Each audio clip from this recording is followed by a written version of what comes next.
Disclaimer: இந்த வீடியோவில் வரும் தகவல்கள் முழுக்க முழுக்க கல்வி ரீதியாக உருவாக்கப்பட்டுள்ளது மற்றும் எந்த ஒரு பங்குகளையும் பரிந்துரை செய்வது கிடையாது. ஹலோ ஃப்ரெண்ட்ஸ், இன்றைக்கி நம்மளுக்கு மார்க்கெட் ஹாலிடே. ஸோ அதனால் பார்த்தீங்கன்னா நம்ம இண்டெக்ஸ் அனாலிசிஸ் பண்ணுறதை விட்டுட்டு ஒரு ஸ்டாக்குள்ளே போய் பார்க்கலாம் அப்படின்னு சொல்லிட்டு நான் சூஸ் பண்ண ஸ்டாக் தான் இது ஏசிசி. ஸோ எல்லாருக்குமே தெரியும், இது பார்த்தீங்கன்னா சிமெண்ட் செக்டரில் இருக்கக்கூடிய ஒரு கம்பெனி தான். ஸோ சிமெண்ட் பிஸ்னஸ் தான் இவங்களுடைய மேஜரான பிஸ்னஸாக இருக்குது. மேஜர் கிடையாது, உங்களுடைய என்டையர் பிஸ்னஸ்மே பார்த்தீங்கன்னா சிமெண்ட் மேனுஃபேக்சரிங் அண்ட் செல்லிங் இதுதான். ஸோ இதில் நம்மளுக்கு நிறைய இப்போ ரீசெண்டாக பார்த்தீங்கன்னா நிறைய நியூ டைப்பில் பார்த்தீங்கன்னா செல் பண்ணுறாங்க. லைக் ரெடிமேட் மிக்ஸ் இந்த மாதிரிலாம் நிறைய பண்ணிட்டு இருக்காங்க. ஸோ அந்த மாதிரி விஷயங்களையும் இவங்க என்ட்ரு ஆகிட்டு தான் இருக்காங்க. ஸோ இது வரைக்கும் நம்ம இதுக்கு முன்னாடி பார்த்தீங்கன்னா ஒரு 7 வீடியோஸ் கொடுத்துருக்கோம். அந்த 7 வீடியோஸில் பார்த்தீங்கன்னா டிஃப்ரெண்ட் செக்மெண்ட்ல இருக்கக்கூடிய ஸ்டாக்ஸ் தான் நம்ம டிஸ்கஸ் பண்ணியிருக்கோம். அதே மாதிரி இன்னைக்கு நம்ம டிஸ்கஸ் பண்ண போகிறதும் ஒரு டிஃப்ரெண்ட் செக்மெண்ட் தான். இதுக்கு முன்னாடி அந்த 7 வீடியோஸில் நம்ம இன்க்ளூட் பண்ண கிடையாது. ஸோ சிமெண்ட் ஃபேக்ட்ரிஸ் அதில் இருக்கக்கூடிய ஒன் ஆஃப் தி கம்பெனி தான் இந்த ஏசிசி. ஸோ இந்த ஏசிசியினுடைய ஃபண்டமெண்டல்ஸ் அண்ட் டெக்னிக்கல்ஸ் இந்த வீடியோவில் பார்க்க போகிறோம்.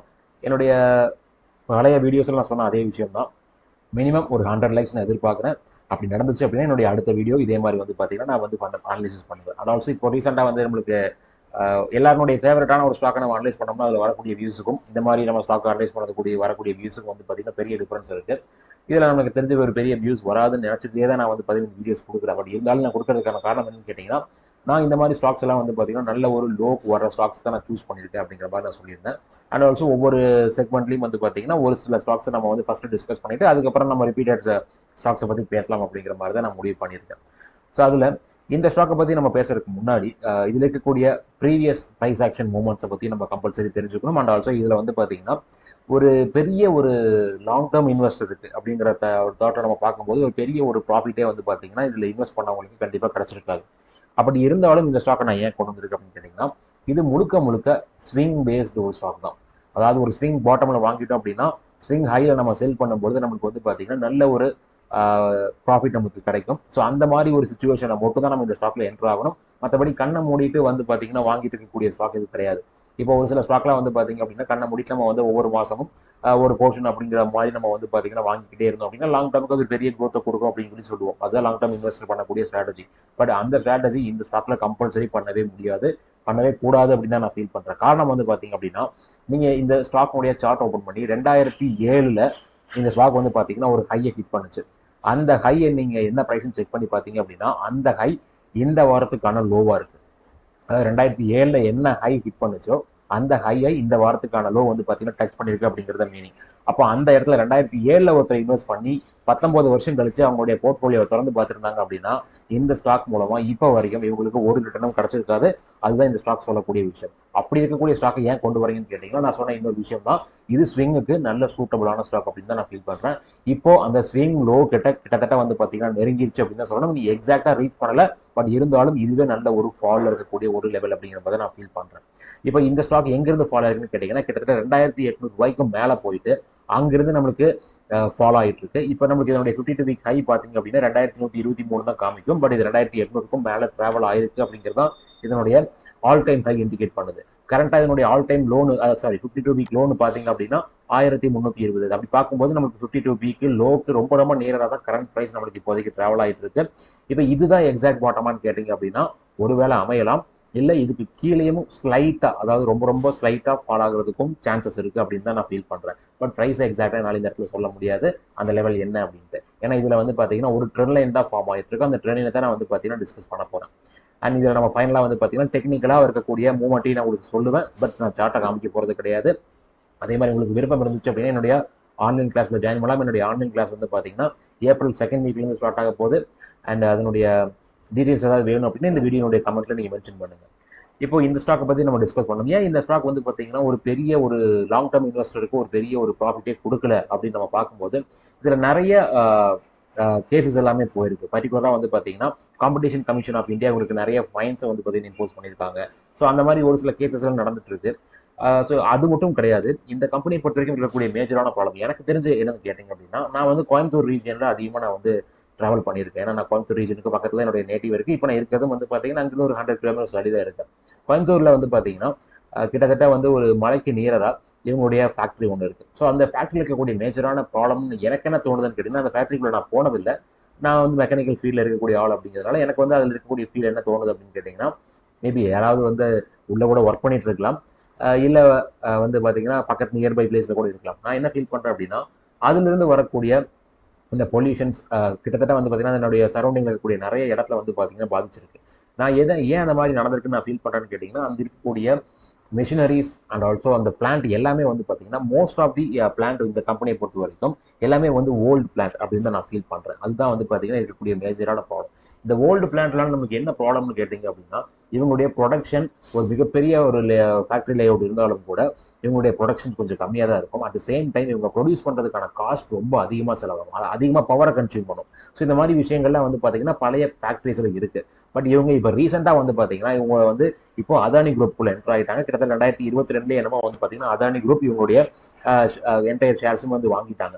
அதில் வந்து பார்த்தீங்கன்னா அம்புஜா சிமெண்ட் அப்படிங்கிற இதில் தான் வந்து பார்த்தீங்கன்னா இந்த ஷேர்ஸ் எல்லாமே வாங்கியிருக்காங்க.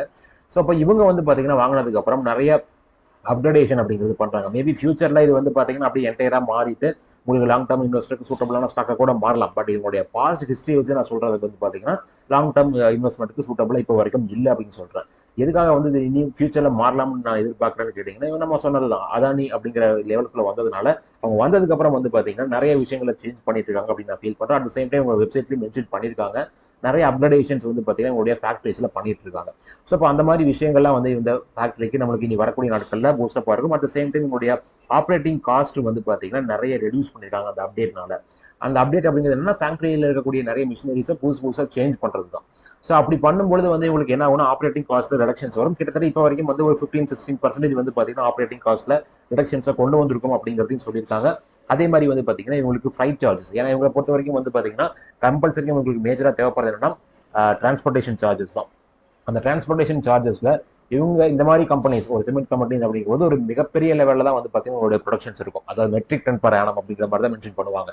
அந்த அளவுக்கு மெட்ரிக் டன் அளவுக்கு ப்ரொடியூஸ் பண்றாங்க அப்படின்னா ஒரு லாரி மூலமா நம்மளுக்கு டிரான்ஸ்போர்ட் பண்ணிட்டு இருக்கிறது அப்படிங்கிறது ரொம்ப ரொம்ப கஷ்டமான விஷயமா இருக்கும். இதனால அப்படியும் பண்ணுவாங்க. பட் மேஜரா அவங்க எதை டிபெண்ட் பண்றதுக்கான வாய்ப்புகள் இருக்குன்னு கேட்டீங்க அப்படின்னா, ஃபார் எக்ஸாம்பிள் ஒரு ஸ்டேட்டுக்குள்ளேயே இவங்க டிரான்ஸ்போர்ட் பண்ணணும்னு நினைக்கிறாங்க அப்படின்னா இவங்க ரயில்வேஸ் தான் மேக்ஸிமம் வந்து யூஸ் பண்ற மாதிரி இருக்கும். அப்படி பார்க்கும்போது அந்த கோயம்புத்தூர் பிளான்ட்டுக்கு எனக்கு நல்லாவே தெரியும். அந்த இடத்துல வந்து பாத்தீங்கன்னா அவங்களுடைய ஃபேக்டரிக்குள்ளேயே ரயில்வே ட்ராக்ஸ் போட்டிருக்காங்க. அதுக்கும் நிறைய இன்வெஸ்ட்மெண்ட்ஸ் அப்படிங்கிறது ரயில்வே டிபார்ட்மெண்ட்டுக்கு பண்ணியிருப்பாங்க. அது மூலமா தான் இவங்களுக்கு வந்து பாத்தீங்கன்னா இந்த மாதிரி ட்ராக்ஸ் எல்லாம் வந்திருக்கும். ஸோ அது எல்லாமே வந்து நல்லா பில்ட் பண்ணி இப்போ இவங்களுடைய ஃபிளைட் சார்ஜஸ்லையும் நிறைய ரிடக்ஷன்ஸை கொண்டு வந்திருக்கிறதா இவங்க மென்ஷன் பண்ணியிருக்காங்க. இது எல்லாமே இவங்க மென்ஷன் பண்ணதுதான். அதே மாதிரி வந்து பாத்தீங்கன்னா இவங்களுடைய capacity in metric ton per ஆனம்னு சொல்லுவோம், metric ton per annum. So இந்த ஒரு விஷயத்தை பார்க்கும்போது ஒரு வருஷத்துக்கு எவ்வளவு மெட்ரிக் டன் ப்ரொடியூஸ் பண்றாங்க அப்படிங்கிற கெப்பாசிட்டியை வந்து பாத்தீங்கன்னா இவங்க கண்டினியூஸா இம்ப்ரூவ் பண்ணிக்கிட்டே இருக்காங்க. ஆல்சோ ஃபியூச்சர்ல நிறைய இம்ப்ரூவ் பண்றதுக்கு இவங்க தயாரா இருக்காங்க. ஏன்னா இவங்க இப்போ அதானி குரூப்ல இருக்கிறதுனால இவங்க டைரக்டாவே வந்து பாத்தீங்கன்னா அதானி குரூப்புக்கும் அல்ட்ராடெக் அந்த பிர்லா குரூப்புக்கும் வந்து பாத்தீங்க அப்படின்னா ஒரு பெரிய காம்படிஷன் இப்போதைக்கு நம்மளுக்கு சிமெண்ட் செக்டர்ல கிரியேட் ஆயிட்டு இருக்கு. ஸோ அதனால இவங்க இந்த மாதிரி நிறைய கம்பெனிஸ் வாங்கிட்டு இருக்காங்க. அது மட்டும் கிடையாது, இந்த கெப்பாசிட்டி இன்க்ரீஸ் பண்றதுல இவங்க புது புது பிளான்ட்டை கன்ஸ்ட்ரக்ட் பண்றாங்க. ஏசிசி நேம்ல புது புது பிளான்ட்டை வந்து பாத்தீங்கன்னா கன்ஸ்ட்ரக்ட் பண்றாங்க. அட் த சேம் டைம் ஒரு சில சின்ன சின்ன கம்பெனிஸையும் இவங்க வாங்கிட்டு இருக்காங்க. அந்த நியூ பிளான் கன்ஸ்ட்ரக்ஷன் மட்டும் கிடையாது, ஆல்ரெடி இருக்கக்கூடிய சின்ன சின்ன கம்பெனிஸையும் வந்து பாத்தீங்கன்னா அக்வயர் பண்ணிக்கிட்டு தான் இருக்காங்க. அதுக்கப்புறம் இருக்கக்கூடிய இன்னொரு முக்கியமான விஷயம் நம்ம பார்க்கும்போது வந்து பாத்தீங்கன்னா இந்த மாதிரி கம்பெனிஸ்க்கு மிகப்பெரிய அளவுல பவர் தேவைப்படும். அதாவது கரண்ட் கன்சப்ஷன் வந்து பாத்தீங்கன்னா ரொம்ப ரொம்ப அதிகமா இருக்கும். ஸோ அந்த மாதிரி விஷயங்கள் இவங்க என்ன பண்றாங்கன்னு கேட்டீங்கன்னா கிட்டத்தட்ட 60% ஆஃப் எனர்ஜி இவங்களுக்கு தேவையான 100%ல 60% வந்து பாத்தீங்கன்னா இவங்களே ப்ரொடியூஸ் பண்றதா இவங்க மென்ஷன் பண்ணியிருக்காங்க. அதே மாதிரி இப்போ ரீசெண்டா வந்து பாத்தீங்கன்னா நிறைய ரினியூபிள் எனர்ஜிஸ் ப்ரொடக்ஷன்லயும் இவங்க இன்வால்வ் ஆயிருக்காங்க அப்படிங்கிற மாதிரி மென்ஷன் பண்ணியிருக்காங்க. கிட்டத்தட்ட ஒரு 1000 மெகாவாட் பவர் பிளான்ட்டை வந்து பாத்தீங்கன்னா வித்தின் 2028க்குள்ள வந்து கன்ஸ்ட்ரக்ட் பண்ணி முடிச்சு அது ஒரு யூஸுக்கு கொண்டு வரதாகவும் மென்ஷன் பண்ணியிருக்காங்க. எல்லாமே வந்து பாத்தீங்கன்னா இந்த power plants own power plants நிறைய வச்சிருக்காங்க. அதுல ஆல்ரெடி 60% எனர்ஜி அவங்க பவர் பிளான்ட் இருந்து ப்ரொடியூஸ் பண்ணி இவங்க யூஸ் பண்ணிட்டு இருக்காங்க. இது ஒரு நல்ல பிளஸ் பாயிண்ட். அதே மாதிரி வந்து பாத்தீங்கன்னா புதுசா 1000 மெகாவாட் ரினியூபிள் எனர்ஜியும் 2028க்குள்ள பில்ட் பண்ணி அதையும் இவங்களுடைய ஓன் யூஸுக்கு யூஸ் பண்ண போறாங்க. அப்படி பார்க்கும்போது கிட்டத்தட்ட வந்து பாத்தீங்கன்னா கெப்பாசிட்டி இன்க்ரீஸ் ஆக ஆக ஆக பவர் கன்சப்ஷனும் அதிகமாகும். ஸோ அப்போ அதுக்கு ஈக்குவலா வந்து பாத்தீங்கன்னா பவர் பிளான்ட் கன்ஸ்ட்ரக்ஷன்லும் இவங்க இருக்காங்க. அந்த பவர் இவங்களே யூஸ் பண்றாங்க. அப்போ ஆட்டோமேட்டிக் என்ன ஆகும், அந்த எனர்ஜி கன்சப்ஷனுடைய காஸ்ட் ரொம்ப ரொம்ப வெகுவாக இவங்களுக்கு குறையறதுக்கான சான்சஸ் இருக்கு. வெளியில இருந்து வாங்குறத விட அவங்க ஓனா ப்ரொடியூஸ் பண்ணி யூஸ் பண்ணும்போது ஆட்டோமேட்டிக்கா அது கம்மி தான் ஆகும். அடுத்ததா இப்போ நம்மளுக்கு வந்து பாத்தீங்கன்னா இந்த கம்பெனியை அம்புஜாவோட மெர்ஜ் பண்றதுக்கான மெர்ஜர் ரேஷியோ எல்லாம் வந்து பாத்தீங்கன்னா மார்க்கெட்ல ரிலீஸ் பண்ணிருக்காங்க. அதுக்கு கிட்டத்தட்ட 1 இயர் வரைக்கும் டைம் எடுக்கும் அப்படிங்கிற மாதிரி சொல்லியிருக்காங்க. அந்த நியூஸ் வந்து ஒரு 3 மாசம் இருக்கும்னு நினைக்கிறேன். எனக்கு கிளியரா ஞாபகம் இல்லை, எனக்கு நான் நியூஸை மேஜரா பாக்குறது இல்லை. ஸோ அந்த ஒரு நியூஸ்ல வந்து 1 இயர்க்குள்ள நடக்கும் அப்படிங்கிற மாதிரி சொல்லியிருக்காங்க. நம்ம இனியும் ஒரு 9 மாசமோ இல்ல ஒரு வருஷத்துக்குள்ளேயே வந்து பாத்தீங்கன்னா அந்த மெர்ஜர் நடந்துடும் அப்படிங்கிற மாதிரி நம்ம எதிர்பார்க்கலாம். அந்த மெர்ஜர் ரேஷியோ வந்து பாத்தீங்க அப்படின்னா 100 ஏசிசி சிமெண்ட் கம்பெனியினுடைய ஷேர்ஸ் வச்சிருக்கீங்க அப்படின்னா உங்களுக்கு 328 அம்புஜா கம்பெனியினுடைய ஷேர் கிடைக்கும்.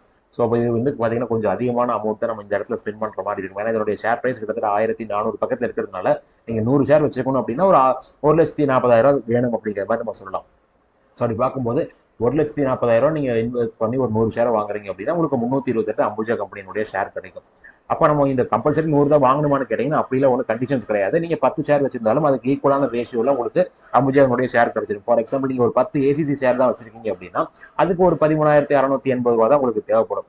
அப்படி பார்க்கும்போது அந்த அளவுக்கு நீங்க இன்வெஸ்ட் பண்ணிருக்கீங்க அப்படின்னா உங்களுக்கு 32 அம்புஜா கம்பெனியுடைய ஷேர் கிடைக்கும். ரிமைனிங் அந்த 0.8 இருக்கு இல்லைங்களா, ஏன்னா 328 ஷேர் கிடைக்கும் சொல்லியிருப்போம் 100 ஷேர் வச்சிருந்தீங்கன்னா. அப்ப 10 ஷேர் வாங்கினீங்கன்னா 32.8 ஷேர் கிடைக்கும் நம்ம எதிர்பார்ப்போம். பட் அந்த 0.8 ஷேர் அப்படிங்கிற மாதிரி நம்மளால கொடுக்க முடியாது. அப்படிங்கிறனால என்ன பண்ணுவாங்கன்னா 32 ஷேர் உங்களுடைய போர்ட்ஃபோலியோ ஆட் பண்ணிட்டு அந்த 0.8 ஷேருக்கான அமௌண்ட்டை வந்து பார்த்தீங்கன்னா உங்களுடைய அக்கௌண்ட்ல கொடுத்துருவாங்க. ஸோ அப்போ அதில் எனக்கு தெரிஞ்சு எந்த மாதிரி ப்ராப்ளமும் நமக்கு இருக்க போகிறது கிடையாது. அடுத்ததா இவங்களுடைய ஃபண்டமெண்டல்ஸ் நம்ம பார்க்கும்போது இதை நான் ஏன் சூஸ் பண்ணிருக்கேன்னு கேட்டீங்கன்னா என்னுடைய மார்க்கெட் கேபிட்டல் 25,000 கோடி. இதே நம்ம ஒரு அல்ட்ராடெக் அப்படிங்கிற மாதிரி நம்ம ஒரு கம்பெனி நம்ம சூஸ் பண்ணோம்னு வச்சுக்கலாம், அதோட மார்க்கெட் கேபிட்டல் மிகப்பெரிய அளவில் இருக்கும். அது 2 மடங்கு ஆகிறதுக்கு ரொம்ப ரொம்ப டைம் எடுக்கும். பட் இந்த ஷேர் 2 மடங்கு ரொம்ப டைம் எடுக்குமான்னு கேட்டீங்க அப்படின்னா அதுல நம்மளுக்கு அந்த கம்பேரிசன் வச்சு பார்க்கும்போது பெரிய அளவுக்கு அந்த மாதிரி டைம் எடுக்காதுன்னு சொல்லலாம். அட் சேம் டைம் இதனுடைய ஆல் டைம் ஹை வச்சு பார்க்கும்போது இப்ப இருக்கக்கூடிய பிரைஸ்ல இருந்து ஆல் டைம் ஹைக்கு போச்சு அப்படின்னாலே அதுவே 2 மடங்குக்கும் மேல. பட் போகுமான்னு கேட்டீங்க அப்படின்னா அது உங்க கையில தான் இருக்கு. தட் மீன்ஸ் நீங்க தான் முடிவு பண்ணிக்கணும் அது போகுமா போகாதா அப்படின்ட்டு. அடுத்ததா இங்க இருக்கக்கூடிய முக்கியமான பிளஸ் பாயிண்ட் நம்ம பார்க்கும்போது என்னுடைய ஸ்டாக் PE 10.2 தான் இருக்கு. அண்ட் அடுத்த ஒரு முக்கியமான பாயிண்ட்னு பார்க்கும்போது ஷேர்ஸ் எதுவும் பிளச் பண்ண கிடையாது. அதே மாதிரி டெப்ட் வந்து பார்த்தீங்கன்னா வெறும் 485 கோடி தான். அதாவது டெப்ட் ஈக்விட்டி வெறும் 0.02 தான். ரொம்ப ரொம்ப நெக்லிஜிபிள். அதாவது அதானி குரூப்லேயே ரொம்ப ரொம்ப நெக்லிஜிபிள் டெப்ட் இருக்கக்கூடிய கம்பெனிஸ்னு பார்த்தோம் அப்படின்னா இந்த 2 கம்பெனிஸ் தான், ஏசிசியும் அம்புஜாவும். ஸோ அதனால நம்மளுக்கு வந்து பார்த்தீங்கன்னா இங்கே டெப்ட்னால நம்மளுக்கு மேஜரான ப்ராப்ளம்ஸ் எதுவும் கிடையாது. ROC பாருங்க ஓரளவுக்கு டீசெண்டாக தான் இருக்கு, ROEயும் ஓரளவுக்கு டீசெண்டாக தான் இருக்கு. புக் வேல்யூ இதுதான் முக்கியமான விஷயம். ஏன்னா இந்த மாதிரி கம்பெனிஸை பொறுத்த வரைக்கும் புக் வேல்யூ பெரிய சேஞ்சஸ் நம்மளுக்கு வந்து பார்த்தீங்கன்னா உடனே ரிடக்ஷன் அப்படிங்கிறது நடக்காது. இதே ஒரு ஃபைனான்ஸ் கம்பெனி ஒரு பேங்க் அப்படின்னா புக் வேல்யூ டிராஸ்டிக்கலா ரெடியூஸ் ஆக சான்சஸ் இருக்கு, டிராஸ்டிக்கலா இன்க்ரீஸ் ஆக சான்சஸ் இருக்கு. பட் இங்க வந்து பாத்தீங்க அப்படின்னா புக் வேல்யூ டிராஸ்டிக்கலா ரெடியூஸ் ஆகுமான்னு கேட்டீங்கன்னா அது ரொம்ப ரொம்ப கிடையவே கிடையாதுன்னு கூட சொல்லிடலாம். என்ன காரணம்னு கேட்டீங்கன்னா இவங்களுடைய ஃபேக்டரிஸ் அண்ட் இவங்களுடைய மிஷினரிஸ், இவங்களுடைய டிரான்ஸ்போர்ட் ஃபெசிலிட்டிஸ் இருக்கக்கூடிய அந்த ட்ரக் இந்த மாதிரி விஷயங்கள் தான் இவங்களுடைய புக் வேல்யூ இருக்கக்கூடிய விஷயங்கள். இவங்களுடைய லேண்ட் வேல்யூ, ஸோ இதெல்லாமே வந்து பார்த்தீங்கன்னா ரெடியூஸ் ஆகுமான்னு கேட்டீங்கன்னா அது கண்டிப்பாக ரெடியூஸ் ஆகிறதுக்கான வாய்ப்புகளே கிடையாது. இன்க்ரீஸ் ஆகுமான்னு கேட்டீங்கன்னா மேபி மைல்டாக இன்க்ரீஸ் ஆகலாம்.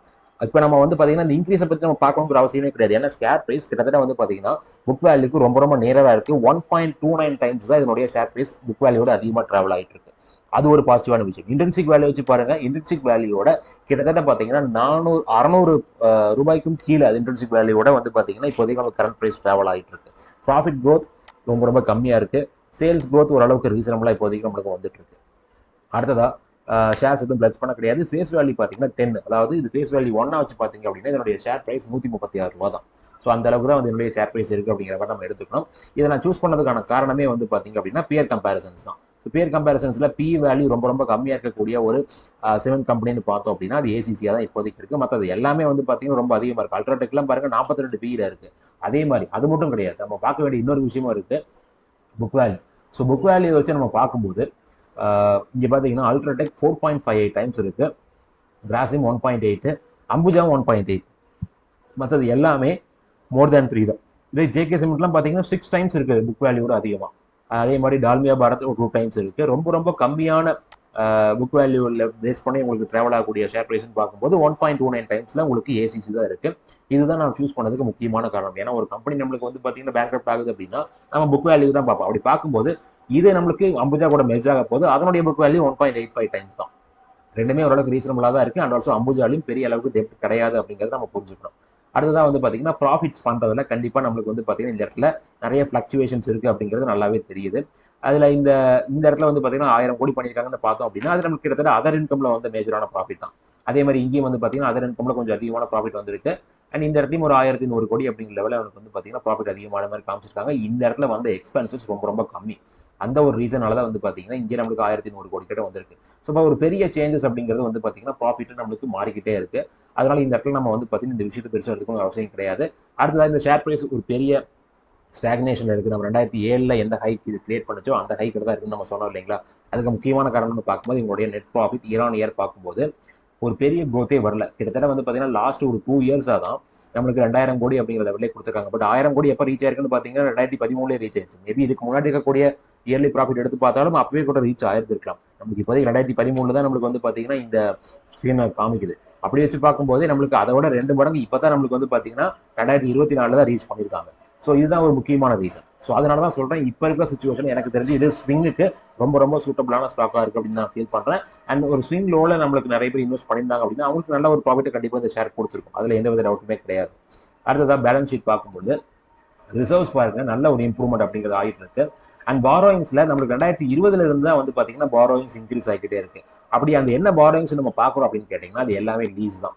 அப்போ லீஸ்க்காக தான் வந்து பாத்தீங்கன்னா இந்த பாரோயிங்ஸ் இன்க்ரீஸ் ஆயிருக்கே தவிர ஒரு லாங் டேர்ம் பாரோயிங்கோ ஒரு ஷார்ட் டேர்ம் பாரோயிங்கோ அந்த மாதிரி எதுவும் கிடையாது. ஸோ அப்படி பார்க்கும்போது லீஸ் அப்படிங்கிறது உங்களுடைய பிசினஸ் ரன் பண்றதுக்காக ஏதாவது ரெண்டல் பில்டிங்ஸ் எடுத்திருக்கலாம், இல்லை ரெண்டல் குடோன்ஸ் ஏதாவது எடுத்திருக்கலாம், இந்த மாதிரி விஷயங்கள் தான். ஸோ அப்படி பார்க்கும்போது நம்மளுக்கு இதெல்லாம் வந்து பாத்தீங்கன்னா பாரோயிங்கே கிடையாது அப்படின்னு சொல்லணும். கிட்டத்தட்ட 0 பாரோயிங் கூட நம்ம தாராளமாக சொல்லிக்கலாம். அந்த மாதிரி தான் இப்போதைக்கு இருக்கு. அடுத்ததான் வந்து பாத்தீங்கன்னா கேஷ் ஃப்ளோ. ஸோ கண்டிப்பா கேஷ் ஃப்ளோ உங்களுக்கு வந்து பாத்தீங்கன்னா இந்த இடத்துல மட்டும் ஒரு நெகட்டிவ் கொடுத்துருக்கு. மற்றபடி இப்போ நம்மளுக்கு இந்த இயர்லயும் ஒரு நெகட்டிவான கேஷ் ஃப்ளோ கொடுத்துருக்கு. அதனால தான் ஷேர் பிரைஸ் இறங்கி வந்துட்டு இருக்குன்னு நான் நினைக்கிறேன்.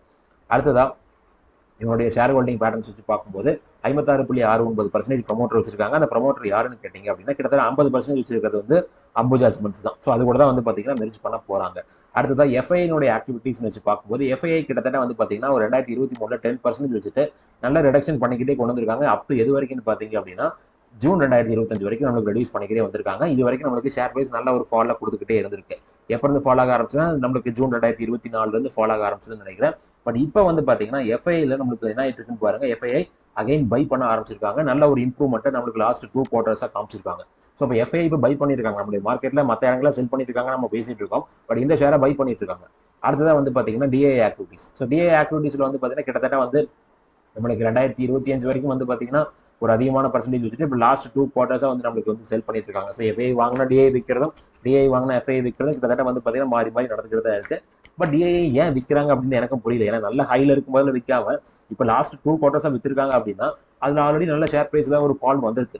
ஸோ மேபி டிஐ இங்க புக் பண்ணிட்டு எங்கேயாவது ஒரு நல்ல ஒரு ஆவரேஜ் பண்றதுக்காக இது பண்றாங்களா, இல்ல வந்து பாத்தீங்கன்னா இண்டெக்ஸை ஹோல்டு பண்றதுக்காக இண்டெக்ஸ் ஹெவிவேட் ஸ்டாக்ஸை வாங்குறாங்களா அப்படிங்கிறது எனக்கு தெரியல. ஸோ இந்த இடத்துல செல் பண்றது அப்படிங்கிறது எனக்கு தெரிஞ்சு வந்து பாத்தீங்கன்னா கொஞ்சம் கரெக்டான விஷயமா கூட எனக்கு படலை. ஏன்னா நல்ல ஒரு ஃபாலுக்கு அப்புறம் ஏன் விற்கிறாங்க அப்படிங்கிறது என்னுடைய ஒரு கேள்வியா இருக்கு. அடுத்ததா இங்க இருக்கக்கூடிய டெக்னிக்கல்ஸ் நம்ம பார்க்கும்போது ஒரே ஒரு சிம்பிளான டெக்னிக்கலை மட்டும் நான் சொல்றேன். ஏன்னா ஆல்ரெடி 17 நிமிஷம் ஆயிருச்சு.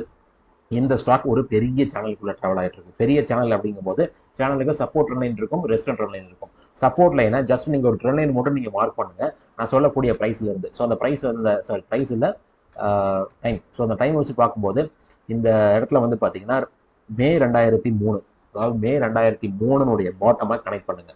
அதுக்கப்புறம் டைரக்டா என்ன பண்றீங்க அப்படின்னா இந்த பாட்டம், அதாவது நவம்பர் 2008 பாட்டமா கனெக்ட் பண்ணுங்க. இது ஆட்டோமேட்டிக்கா உங்களுக்கு இந்த ஏப்ரல் 2020 பாட்டம், 2020 கொரோனா ஃபால் வந்துட்டீங்களா அந்த பாட்டம் இந்த ட்ரெண்ட் லைன்ல டச் பண்ணி தான் பவுன்ஸ் பேக் கொடுத்துருக்கு. அப்படி கனெக்ட் பண்ணீங்க அப்படின்னா கிட்டத்தட்ட இப்ப இருக்கக்கூடிய பிரைஸ்க்கு கொஞ்சம் கீழே அந்த ட்ரெண்ட் லைன் பாஸ் ஆகும். ஸோ அப்படி பார்க்கும்போது அந்த ட்ரெண்ட் லைனுக்கு நேரா இப்போதைக்கு ஷேர் பிரைஸ் வந்துருச்சு. அடுத்ததா இதனுடைய ரெசிஸ்டன்ட் லைன் அப்படின்னு பார்க்கும்போது ரெசிஸ்டன்ட் லைன் என்ன பண்றீங்க அப்படின்னா 2007 அக்டோபருடைய இந்த பீக் கன்சிடர் இருக்கு இல்லையா, இந்த பீக்ல நீங்க கனெக்ட் பண்ணுங்க. இங்கிருந்து அடுத்த பீக்கா நீங்க சூஸ் பண்ண வேண்டியது அக்டோபர் 2012 பீக் கனெக்ட் பண்ணீங்க அப்படின்னா இது கொஞ்சம் ஒரு சின்ன மிஸ்மேட்ச் வரும். இந்த பீக் அதாவது மார்ச் 2015 பீக் ஒரு சின்ன மிஸ்மேட்ச் வரும். ஆகஸ்ட் 2016 பீக் கரெக்டா உங்களுக்கு மேட்ச் ஆகும். இந்த மாதிரி அடுத்த பீக்கும் உங்களுக்கு மேட்ச் ஆகும். அதுக்கப்புறம் இங்க நடந்தது எல்லாமே இந்த இடத்துல நமக்கு வந்து 2021 22 நடந்தது அண்ட் 2024 நடந்தது. இது எல்லாமே வந்து பாத்தீங்க அப்படின்னா ஒரு ஃபால்ஸ் பிரேக் அவுட் மாதிரி நமக்கு நடந்திருக்கு அப்படின்னு நம்ம திங்க் பண்றோம் அப்படின்னா கண்டிப்பா சேனலுக்குள்ள திரும்ப என்ட்ரு ஆயிருச்சு. அப்போ அதனுடைய ஆப்போசிட்ல ரீச் பண்ணணும். அந்த ஆப்போசிட்ல ரீச் பண்றது இப்போதைக்கு இது வந்துட்டு இருக்குன்னு நினைக்கிறேன். ஸோ ஒரு சின்னதா இனி ஒரு பிரைஸ் ரிடக்ஷன் நடந்துச்சு அப்படின்னா அந்த ட்ரெண்ட் எக்ஸாக்டா ரீச் ஆகும். அது பிரேக் ஆகுமான்னு கேட்டீங்க அப்படின்னா அது மேபி ஆகலாம். பட் பிரேக் ஆனாலும் இது நல்ல ஒரு ஸ்விங்கோட இப்போதைக்கு நம்மளுக்கு வந்திருக்கு. ஒரு மிகப்பெரிய ஒரு டபுள் டாப்பை நம்மளுக்கு ஃபார்ம் பண்ணிட்டு அதனுடைய நெக் பாயிண்டை பிரேக் டவுன் பண்ணி இப்போதைக்கு இறங்கிட்டு இருக்கு. இங்கேயும் பாத்தீங்கன்னா உங்களுக்கு டபுள் டாப் தெரியும், இங்கேயும் பாத்தீங்கன்னா டபுள் டாப் தெரியும். இந்த 2 டபுள் டாப்னுடைய நெக் பாயிண்ட் இந்த இடம். ஸோ அதையும் பிரேக் பண்ணி இப்போதைக்கு இறங்கிட்டு இருக்கிறதுனால நம்மளுக்கு கிட்டத்தட்ட இந்த இடத்துல வந்து பாத்தீங்கன்னா ஒரு ஹரிசாண்டல் சப்போர்ட் நம்மளுக்கு ஃபீல் வரும். அந்த ஹரிசாண்டல் சப்போர்ட் வந்து பாத்தீங்கன்னா டிசம்பர் 2016 அண்ட் ஜூன் 2018 அதனுடைய லோவை கனெக்ட் பண்ற மாதிரி ஒரு ஹரிசாண்டல் லைன் போட்டீங்க அப்படின்னா அந்த ஹரிசாண்டல் லைன் கிட்டத்தட்ட வந்து பாத்தீங்கன்னா ஷேர் பிரைஸ் வந்துருச்சு. கிட்டத்தட்ட அந்த ஹரிசாண்டல் லைனும் அந்த ட்ரெண்ட் லைனும் ஒரே இடத்துல கோயின்சைட் ஆகுதுன்னு நினைக்கிறேன். ஸோ நீங்க ஜஸ்ட் ட்ராப் பண்ணி பாருங்க, உங்களுக்கு ஈஸியா வந்து பாத்தீங்கன்னா டெக்னிக்கலும் அண்டர்ஸ்டாண்ட் ஆகும். இந்த வீடியோ பொறுத்த வரைக்கும் நான் டிஸ்கஸ் பண்ணது எல்லாமே ஒரு டெக்னிக்கல் வியூ, ஒரு ஃபண்டமெண்டல் வியூ மட்டும் தான். இதை பேஸ் பண்ணி யாரும் ட்ரேடா இன்வெஸ்ட் பண்ண வேண்டாம். உங்களுக்கு என்னுடைய கிளாஸ்ல ஜாயின் பண்ண விருப்பம் இருந்துச்சு அப்படின்னா நீங்க தாராளமா இந்த வீடியோடைய கமெண்ட்ல மென்ஷன் பண்ணுங்க. அதே மாதிரி உங்களுக்கு ஸ்டாக்னுடைய டெக்னிக்கல்ஸ் தெரிஞ்சுக்கணும்னு நினைச்சீங்க அப்படின்னா நான் இன்னொரு சேனல்ல ஸ்டாக் டெக்னிக்கல்ஸ் வீடியோஸ் கொடுத்துட்டு இருக்கேன். அந்த சேனலுடைய லிங்க் டிஸ்கிரிப்ஷன்ல இருக்கு. அதில் நீங்க மெம்பர்ஷிப்ல ஜாயின் பண்ணீங்க அப்படின்னா உங்களால அந்த வீடியோஸ் பார்க்க முடியும். ரொம்ப நன்றி இந்த வீடியோ பார்த்ததுக்கு. இந்த வீடியோவோட டிஸ்கிரிப்ஷனில் angel one Zerodha demat account open பண்ணுறதுக்கான லிங்க் கொடுத்துருக்கேன். அதை யூஸ் பண்ணி உங்களுடைய யூடியூப் சேனல் சப்போர்ட் பண்ணுங்க. அட் த சேம் டைம் இந்த வீடியோவை லைக் பண்ணுங்க, ஷேர் பண்ணுங்க, அண்ட் ஆல்சோ நம்ம யூடியூப் சேனலுக்கு சப்ஸ்கிரைப் பண்ணுங்க. ரொம்ப நன்றி.